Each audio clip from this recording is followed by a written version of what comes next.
Good afternoon. Thank you for joining us, everyone.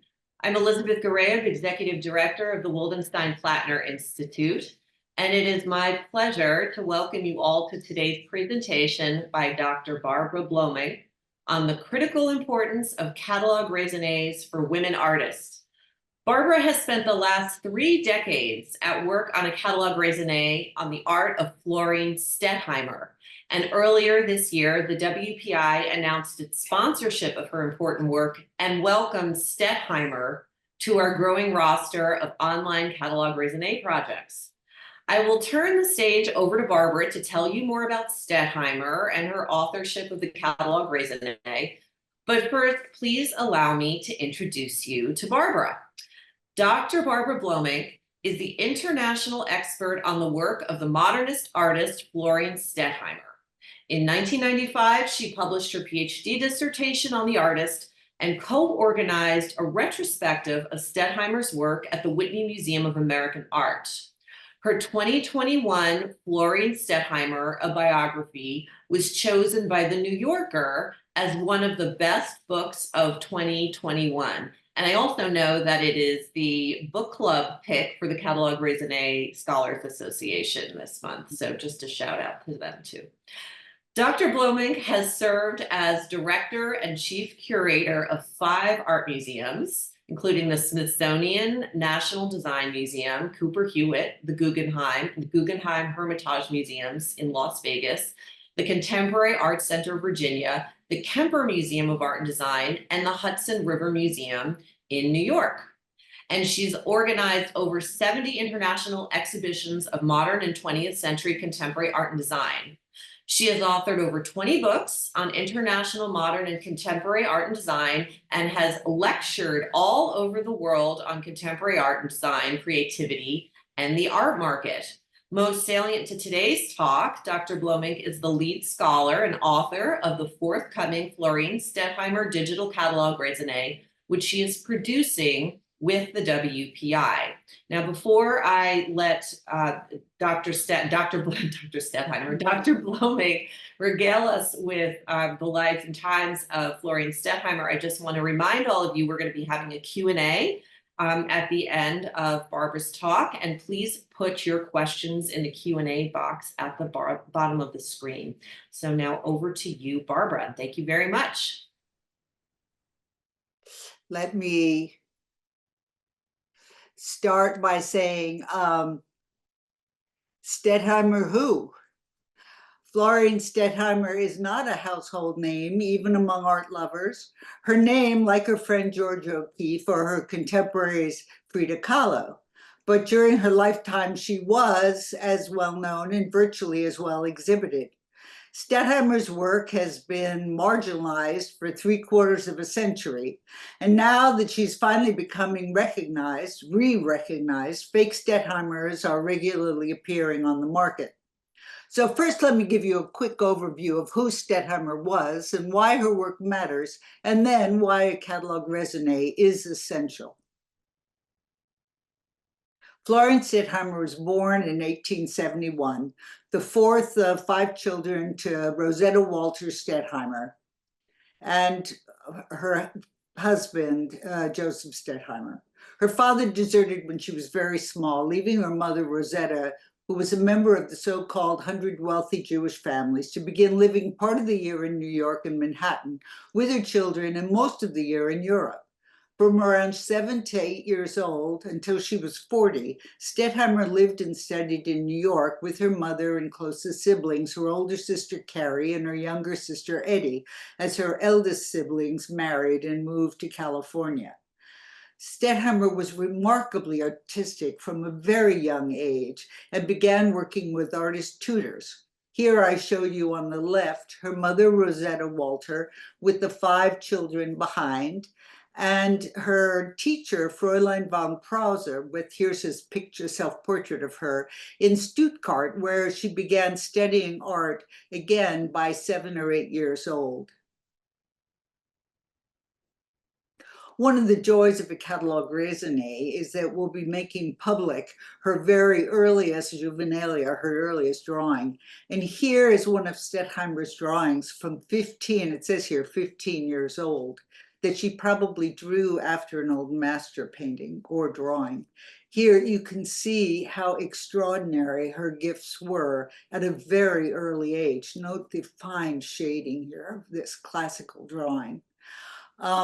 She worked and studied art throughout her teens and her early 20s and traveled throughout Europe with her family, always going to art museums, studying and commenting somewhat critically, saying Botticelli's Venus was far too fat.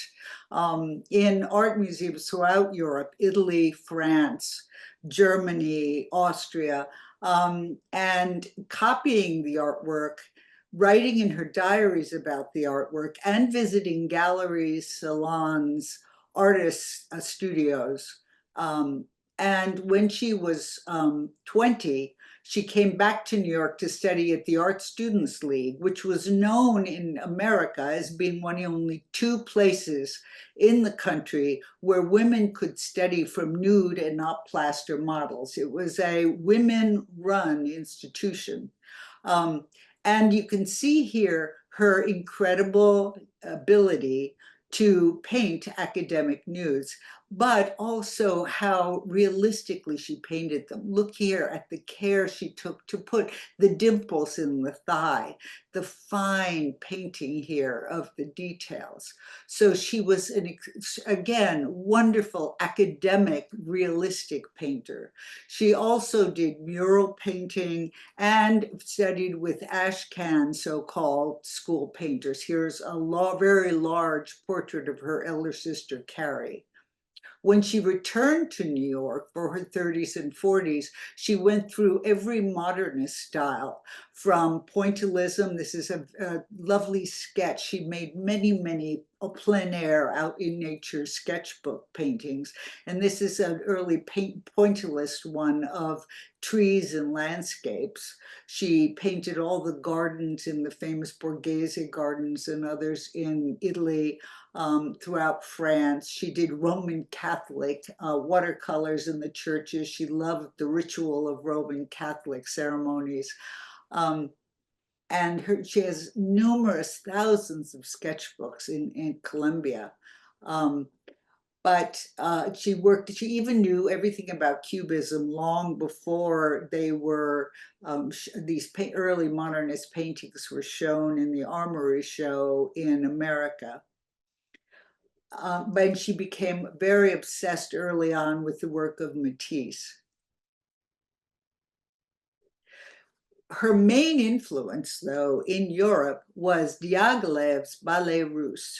She went and, with her sister Eddie, went to all the early feminist plays, such as The Doll's House, and all the very irreverent, controversial ballets in Europe, including Nijinsky dancing Afternoon at the Faun, where he masturbated on a scarf, which she stood up and said was marvelous and clapped in her diary, even though it was considered so pornographic that it was shut down after a few shows, showing that she was not the least bit shy. She was taken with Diaghilev's idea of what he called Gesamtkunstwerk, which was the total integration in his ballet of the finest costume designers, the finest composers of music, the finest set designers, and the finest dancers in the world.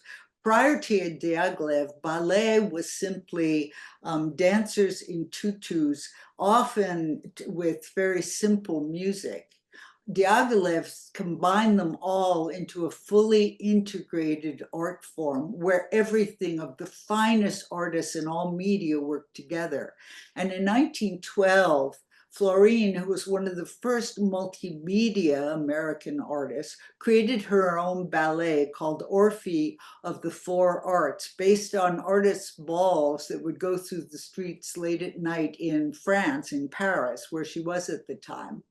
And she not only made drawings of this idea of all these artists in costumes dancing through the streets, but she made these beautiful little sort of two-dimensional maquettes that she sort of costumed. And I don't know if you can see, but these are tiny little beaded designs on materials. These are tiny little flowers. This is fur on this unicorn float. And here is one of the first uses of cellophane in any kind of costuming. Cellophane was a brand new, recently invented material that she used again later in her career. Here, look at this. This was the main character, Georgette, of tiny fur and beautiful flowers and embroidery on this little design for a costume in a ballet, which you'll see later. And here is a three-dimensional figure of what she had, the costumes for. She planned on Nijinsky dancing it. She planned on actually having Diaghilev's ballet perform this, and she proposed it to them, but it was never done. But this is her exact mature style of later painting that she used in these ballet designs, but never actually came to fruition in ballet, which she initially was going to be a ballet designer, but later used in her painting. In 1914, Stettheimer, her two sisters, and mother were stranded in Europe because of the outbreak of war, and they returned to New York City. On the boat, she commented on seeing all the new skyscrapers in New York, and she said she decided to create a brand new style to capture the modernist New York. But before she did, she painted this wonderful nude self-portrait, which is the exact size of Manet's Olympia you see at the left. She based the painting on the two most famous paintings of prostitute in Western art history, Goya's Nude Maha and Manet's Olympia, which is very funny because at the time she was 40 years old. And I actually, in my own background here, I'm showing a picture of one of my relatives from 1844, Stettheimer being born in 1871, only a couple decades later. Women born in 1871, their average death was in their late 40s. Stettheimer here is about 40 years old. She's wealthy, and yet she's painting herself as about a 30-year-old woman, totally naked. Even Olympia's prostitute is covering her pubic hair, but Stettheimer's showing her bright red pubic hair. And unlike Manet's prostitute, who has her maid holding up a bouquet from admirer, Stettheimer's holding up her own bouquet, and her attitude seems to be, well, look, I can hold up my own bouquet. Thank you very much. The first actual, as I say, feminist nude self-portrait, and only the second nude self-portrait ever painted by a woman in Western art, as far as I know. Stettheimer wrote also, in her multimedia way, a number of poetry that is now being considered as important in E. Cummings' poetry and is being studied by a number of English scholars. And here's a typical one. They like a woman to have a mind, they are of greater interest, they find. They're not very young, women of that kind. Stettheimer and her sisters and mothers, when they established themselves in New York, set up a major salon in New York, and invited their friends to that, also to their weekend summer home in Tarrytown and their friends included not only the artists of the Stieglitz circle, like O'Keeffe, Stieglitz, the photographer, Marsden, Hartley, Charles Demuth, Marin, Stella, but also all the French expats like Picabia, Duchamp, a number of poets, Carl Stanberg, dancers from the Ballet Russe, influencers, writers. And here's a painting of one of their parties in Tarrytown called Sunday Afternoon in New York. And these were factual paintings. She always painted actual incidents or places. And to show how this was factual, here is the photographer Edward Steichen, very well-known photographer, painting the newly arrived, very handsome French expat artist Marcel Duchamp. And her sister Eddie is holding a branch here to shade the photographer as he's photographing him. In 1917, the painting, and here is the painting of photograph of Marcel Duchamp by Steichen from the same year. Stettheimer's paintings are based on two things. Number one, her knowledge of art history, and number two, factual documentation of the avant-garde and sites of New York during the 20s, 30s, and 40s. Just to give you a quick idea, here, this painting, Picnic, of hers, is based on, loosely, two famous paintings. One, Manet's Déjeuner sur l'herbe. Here, her Déjeuner sur l'herbe is with her sister Eddie, with Ellie Nodelman, the artist with whom she had a brief sort of romance. Here's Marcel Duchamp checking the lobsters boiling, being cooked by her sister Eddie. Here's Florine herself, who always kept herself slightly distanced as the artist. And in the background, which you can barely see, but it's a scene from Millet's Gleaners, the farm workers outside. Here's one of her great cathedral paintings, which she based on Raphael's School of Athens, the great staircase of the three New York museums. The Whitney Museum, it says right here, with Juliana Force, the director, established by Gertrude Vanderbilt Whitney. Here's one of her statues. The Museum of Modern Art, with the board member here, floating balloons with Picasso and Matisse's names. And the director, they've just demoted to curator, and a bunch of paintings like the Picasso ladies leaping forward from the painting, and Rousseau's lion who's just escaped from a painting, and a little Cupid dancing on a Mondrian. And here, like in Raphael's paintings, all the great thinkers of the time, the museum director of the Met, there's the Met's Grand Staircase and famous works, the Arms and Armor, the Egypt, and the Met's director, Francis Henry, the great gallerist, Kirk Askew, Alfred Stieglitz in his robe, the artist, Charles Demuth, Stettheimer herself, the art critic, Henry McBride, with stop and go flags. So it's very much like the great thinkers, artists, influencers, philosophers, and Raphael, and capturing the buildings and great sites of New York City at the time, which this makes me very angry. For years, this was at Yale and exhibited, this painting, Christmas, and called Rockefeller Center, which it makes me very angry. The curators are so lazy, they don't bother looking at paintings.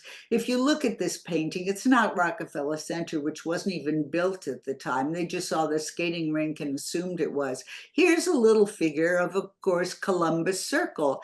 And if anyone knows Central Park, this is a typical Central Park architecture, the figure of Shakespeare and Humboldt, which are on Poets Walk in Central Park. Columbus Circle, here's the circle. When during the the early 20th century, here's a picture of Columbus Circle in the 1930s, which is when this was painted. They used to flood the southwest corridor of Central Park for ice skating. And of course, this is what Florine, who's shown here, painted, flooding the southwest corner of Central Park. Here's Columbus Circle. Every one of these buildings can be identified. Here you see this corner here. And Columbus Circle, you can see down here, used to be known as Automobile Row because of all the automobile showrooms. So I would really like it if people would look at Stettheimer paintings, the curators, and not just say, oh, they're fun entertainment paintings, but would actually do a little research and see that they were factual. She was one of the great documentators of her time. She also was somewhat of a subtle, funny political commentator of her time.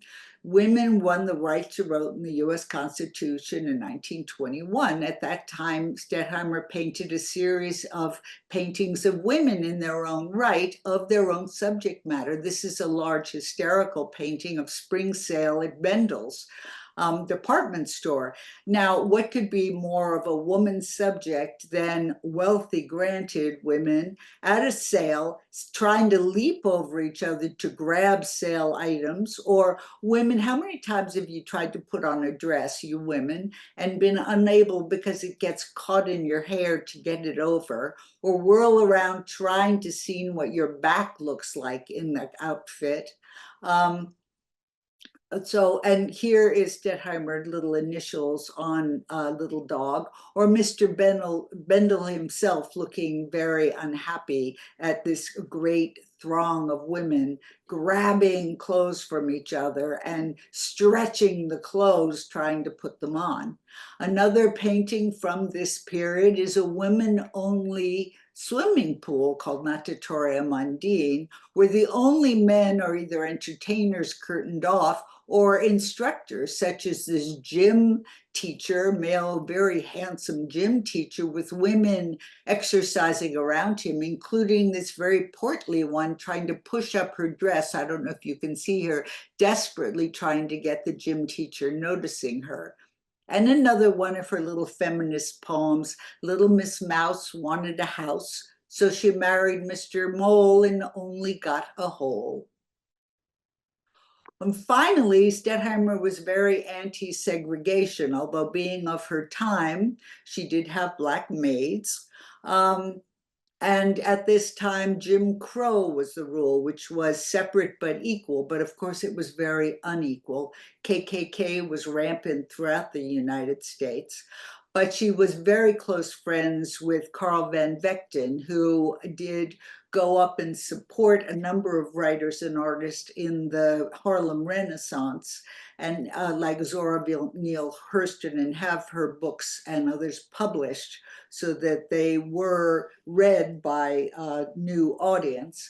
And Carl van Vechten took Stettheimer and Duchamp and a number of friends to Asbury Park South, which is what this beach is known, which was a segregated beach, which was one of the only areas in the United States where the upper middle class African Americans actually protested the fact that the beach was segregated, which was picked up in major articles by newspapers such as the New York Times. And Stettheimer painted this huge painting titled Asbury Park South, which is one of the only works at the time, certainly a major painting, that she exhibited in the Paris Salon and the Whitney Biennial, in which she painted the African Americans in the same manner that she painted the white figures without caricaturing them.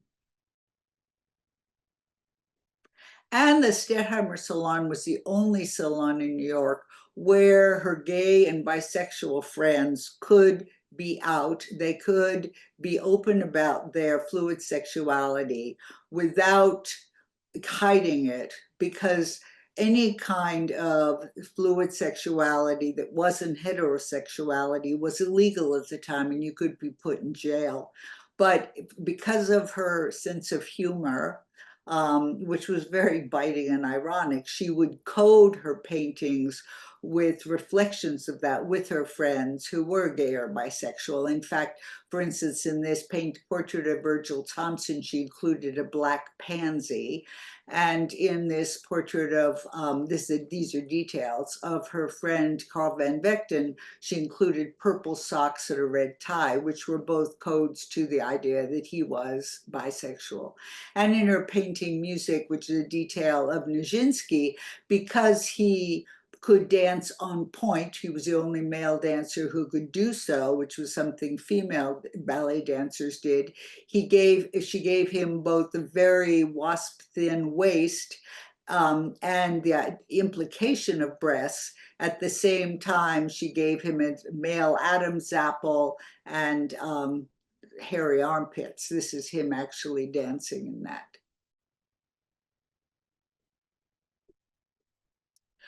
Her last major works throughout different periods in her life in the last 3 decades were these major cathedrals of New York, in which she celebrated New York as a center of 20th century innovation. Please do go to the Metropolitan Museum of Art to see these. They are spectacular.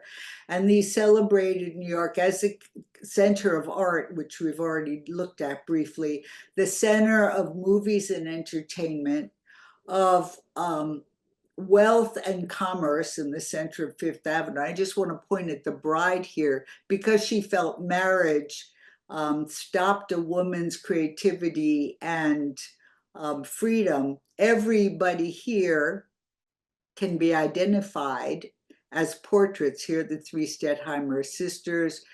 This is the artist Charles Demuth.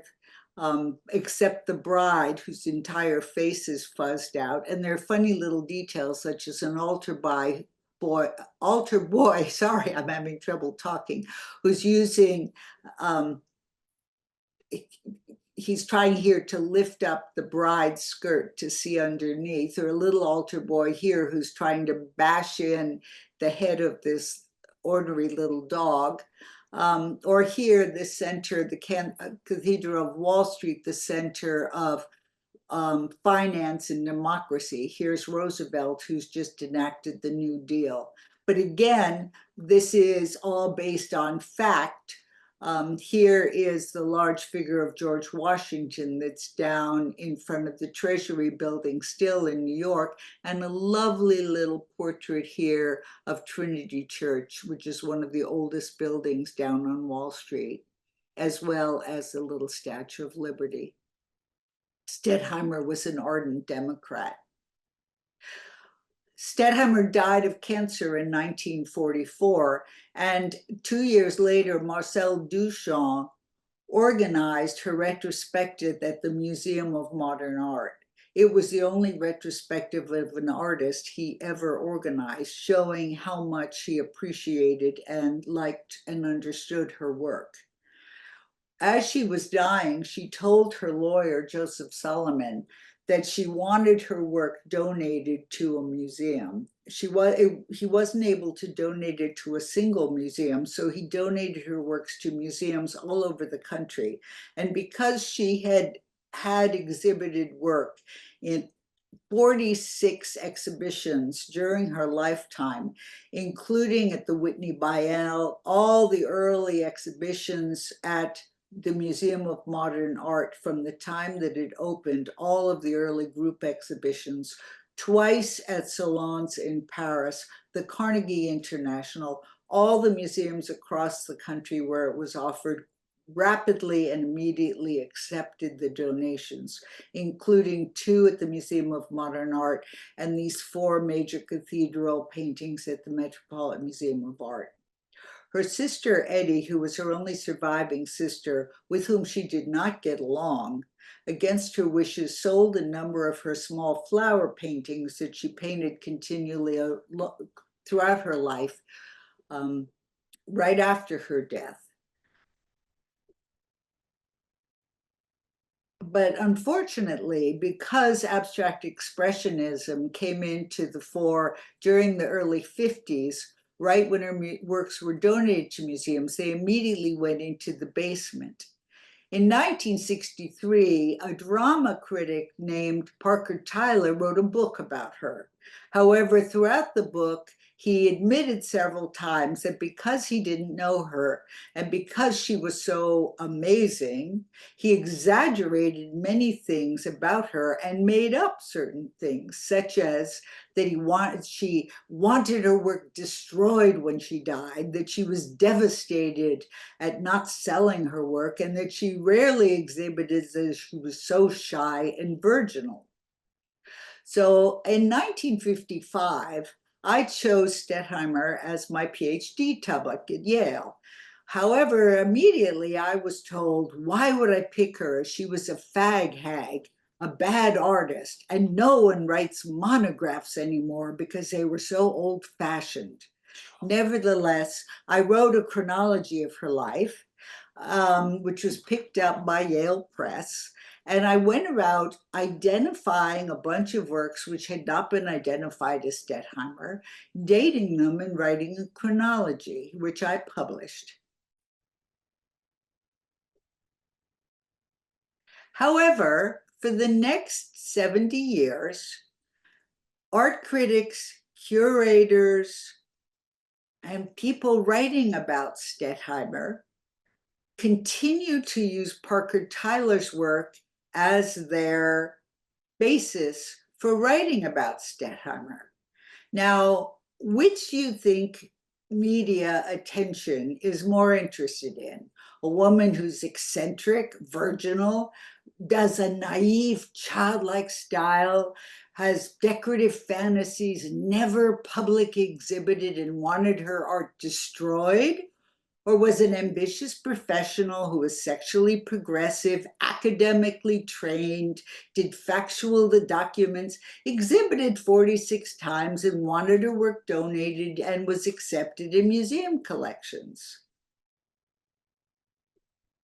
In fact, finally, within the last couple of years, the Whitney Museum reopened, and in its handbook, they wrote about their Stettheimer. She only rarely exhibited during her lifetime. This was in 2015, and it still is in their Whitney handbook of their collection. And the Jewish Museum, which had the last Stettheimer show in America in 2017, wrote, Stettheimer wanted her works to be destroyed after her death. That made me so damn mad that even though I hadn't worked on her in a number of years, I decided to go back and write a biography, fully writing about the context of all of her works. And the biography weighs 5 pounds. But it sold 2,000 copies, the entire first edition, in 4 months. And I finally corrected everything about her and wrote about how she exhibited 46 times, that she didn't want her work destroyed, because I was so angry, and I decided she had to finally get the significance she deserved. I also finally saw things I hadn't seen the first time, and I just want to tell you 2 really important ones. This is a painting of hers called The Bathers, about her 2 sisters who used to bathe outside with a beautiful little fountain they made when they lived out in the country during the summers. Look at this detail of her sister Eddie. This is 1920. It's the only painting I found of a woman painting overtly her female genitalia shown to the sunshine until the first wave of female feminism in the 19th century. This is not a virginal, shy woman. And the second, this is a painting that was shown in the Wadsworth Athenaeum for over 40 years and has been in a number of exhibitions. And none of the curators bothered to look, that the woman standing next to the main figure in the middle has a dress with swastikas on it, because at the time, Jewish women were not allowed to participate in beauty contests. And in fact, Stettheimer wrote in her diary, beauty contests are a blot on American something, I believe, life or civilization. suddenly, while I was writing my book, a bunch of Stettheimer fakes appeared on the market. This one, which they were selling at Skinner as a Stettheimer, and they claimed some curator on Stettheimer claimed it was a Stettheimer.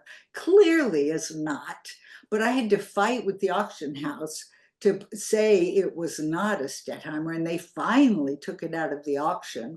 This one is funny, this drawing, because it says Florine Stettheimer on it.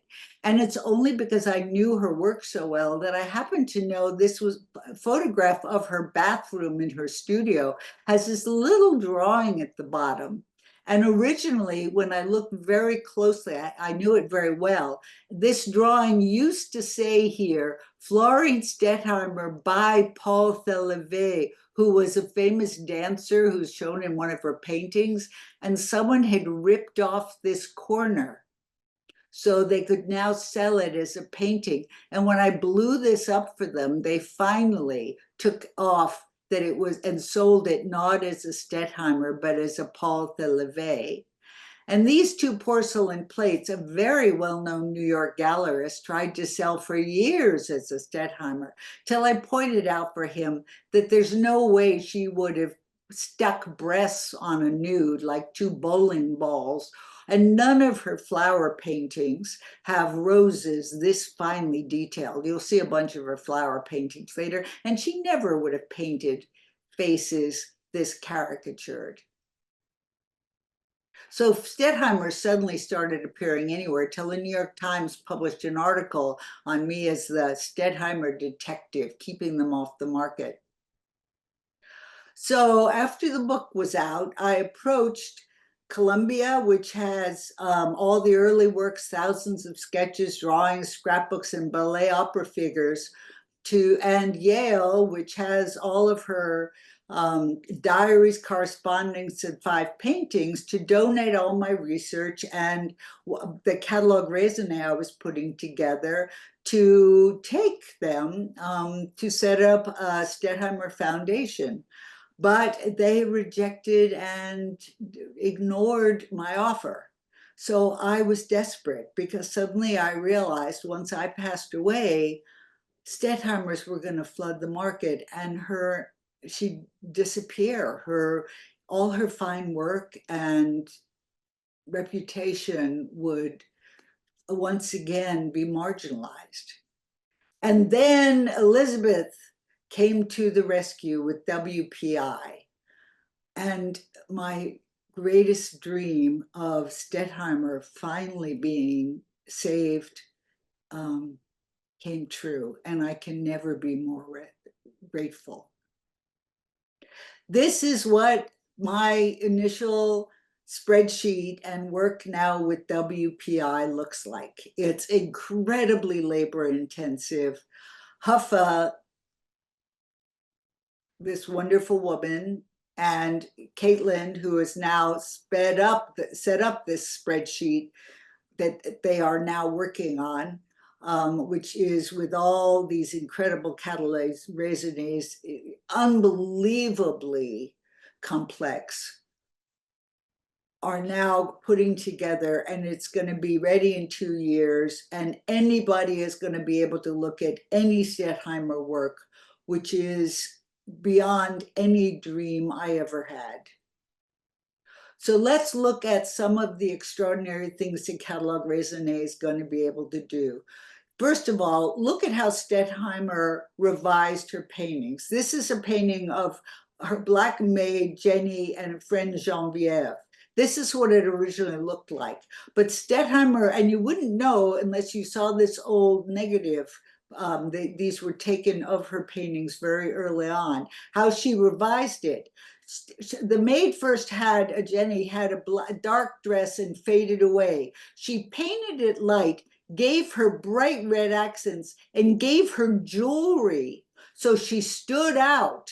She also made this huge separation. So suddenly the white friend disappears and Jenny stands out, and there's a clear segregation to make Jenny stand out.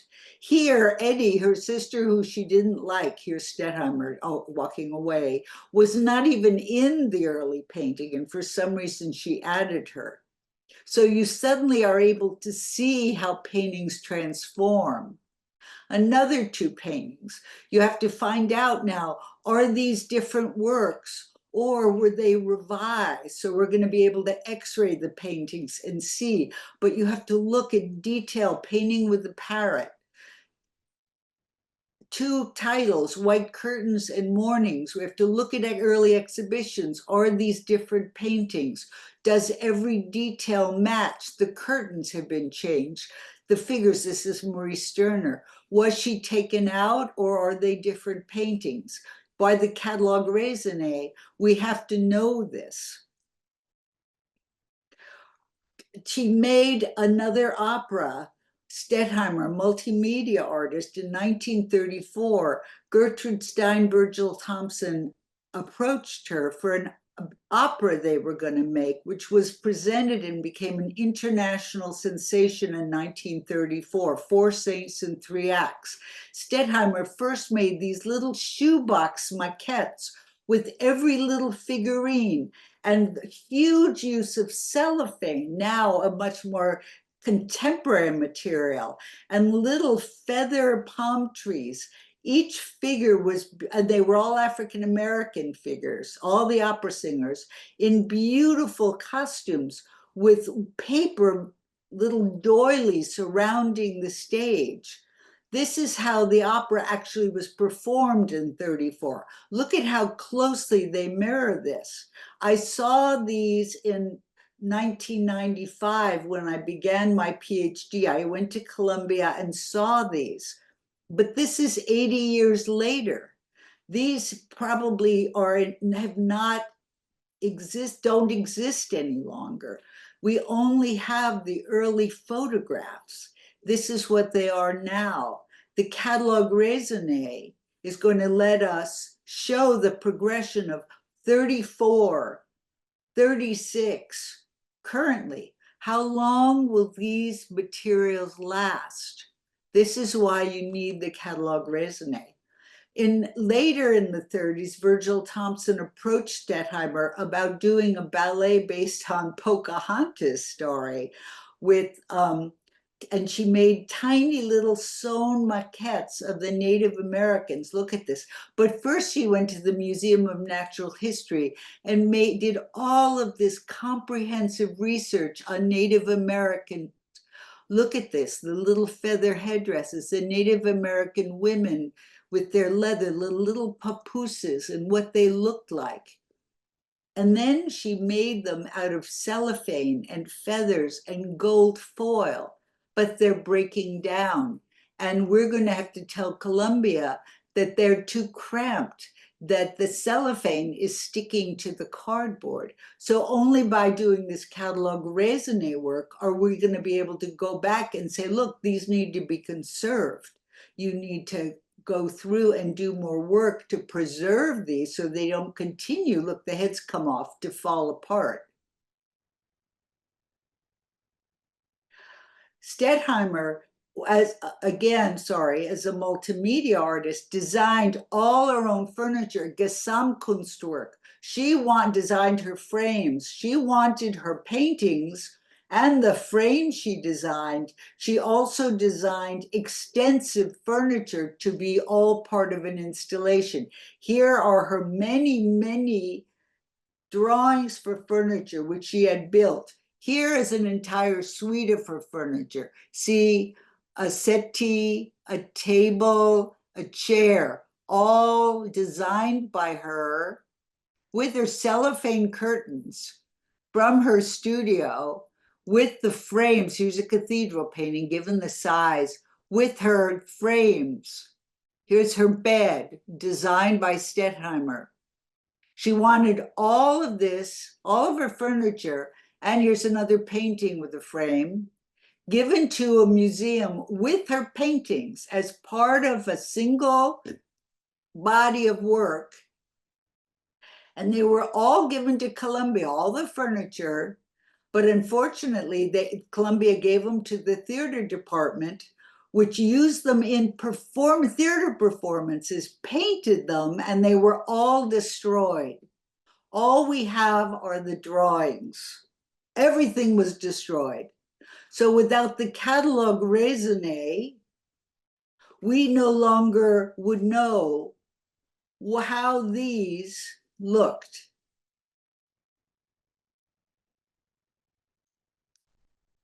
And finally, here these works are all lost. These are some of the flower paintings. This work, a large painting of West Point, was given without Town and Country. It was just reproduced on the cover.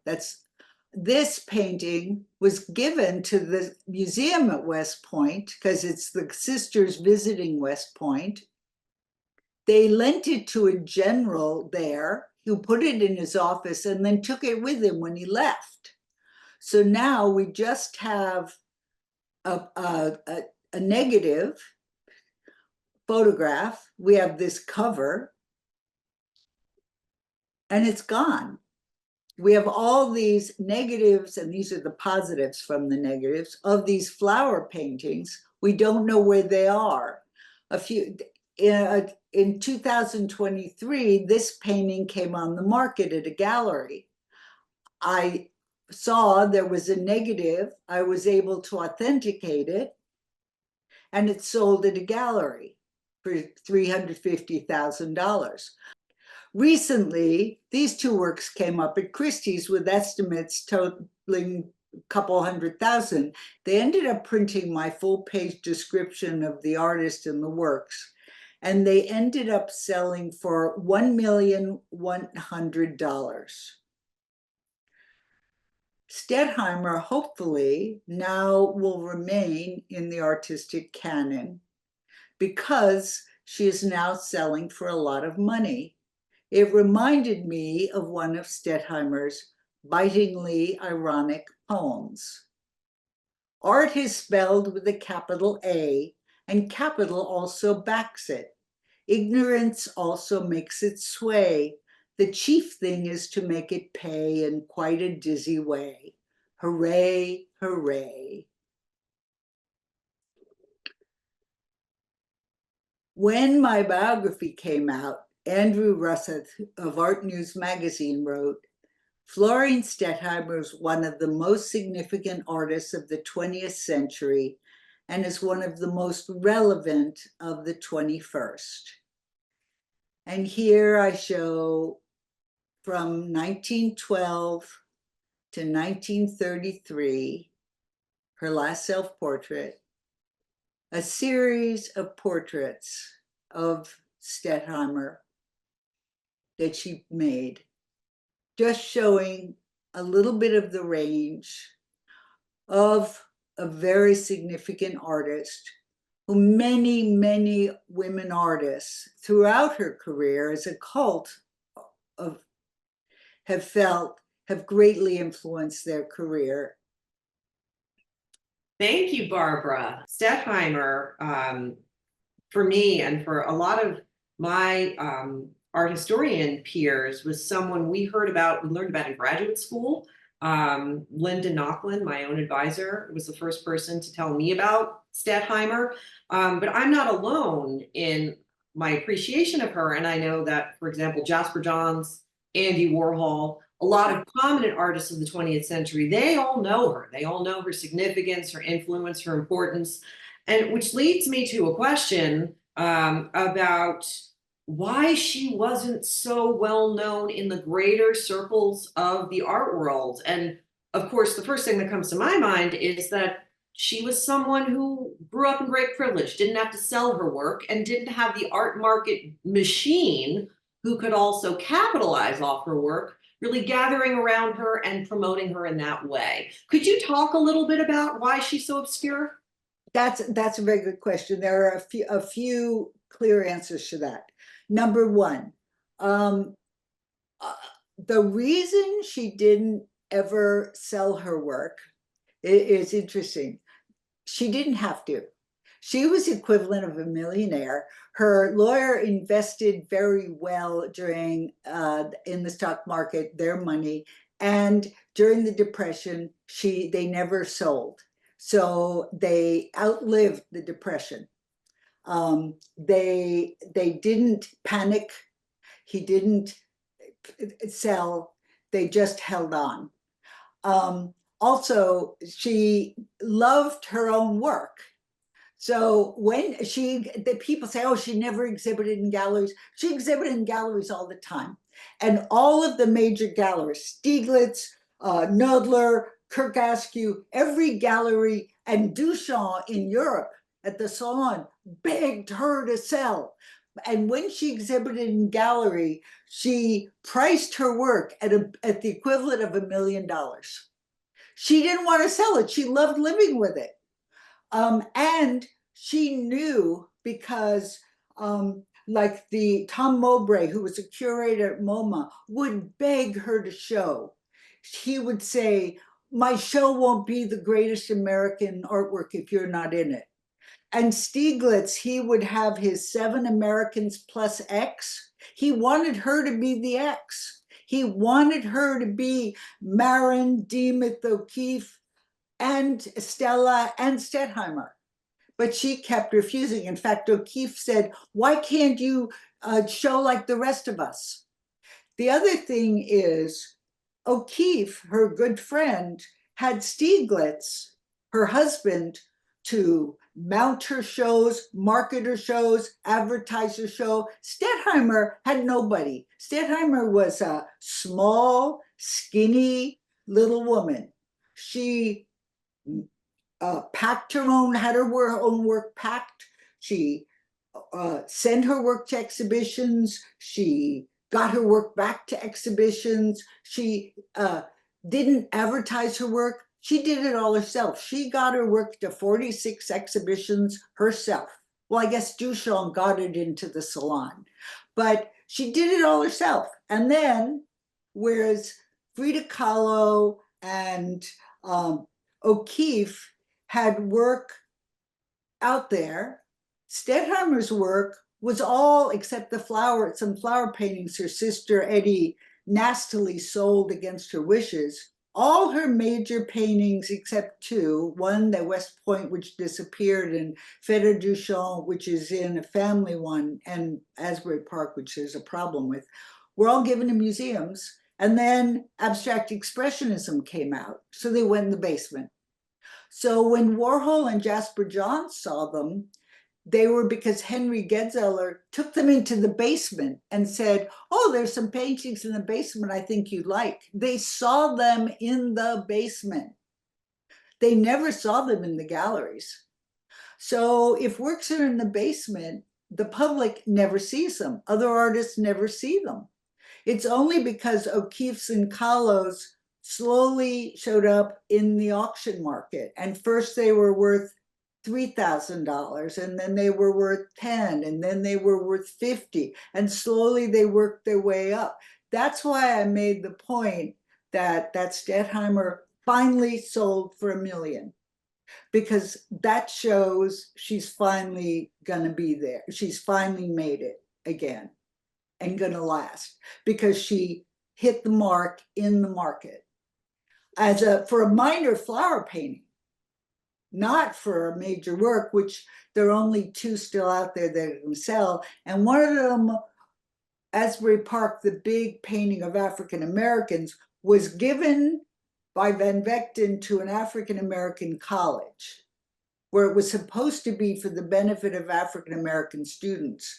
And because they had money problems, they went against the wishes of the donor, which is a real problem. And they sold it, and a gallerist bought it, whose name I'm not going to mention, and he's now saying he won't sell it for $8 million. And it should not be on the market at all. It should be in the College for African American. It should be at Fisk University, which is why it was given to them, because it's supposed to be for African American students. So otherwise, there aren't any genre paintings out there. So the fact that a little flower painting selling for $1 million, the paintings are in museums. Right, they're in museums and have not been in the mix of the market. Right. And the market makes reputations. Exactly. Exactly. Okay, I want to get to some more questions. Yes. One of them is from Beth Ann Whitaker.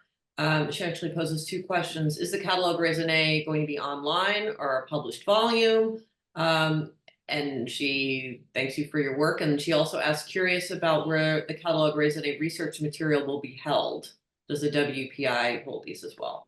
Okay, you can answer that, but it will be online. It'll be held by by WPI, especially after my death. It'll be the property of WPI. I'm 72, so I'm very conscious I will be demented or dead at some point. And the whole point of this is I am the only one who knows every inch of these works. And I'm very conscious when I die that no one was going to take over.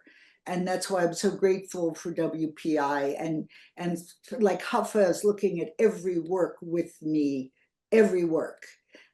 So there's going to be this committee and they're going to be younger and they're going to take over. And that's crucial for a woman artist to not disappear. And I've got it, I made them promise, if the internet goes down and it disappears, they will somehow publish something so that there's something, but that's like magic thinking. Okay, well, we have time for one last question. This is from Elise Angler. Thank you so much for all your work you've done on Stettheimer. I am grateful. Did you first become acquainted with her through her sister's dollhouse or some other way? God, no, and I hate the Noble's dolls. I became acquainted, and I'll say this very quickly.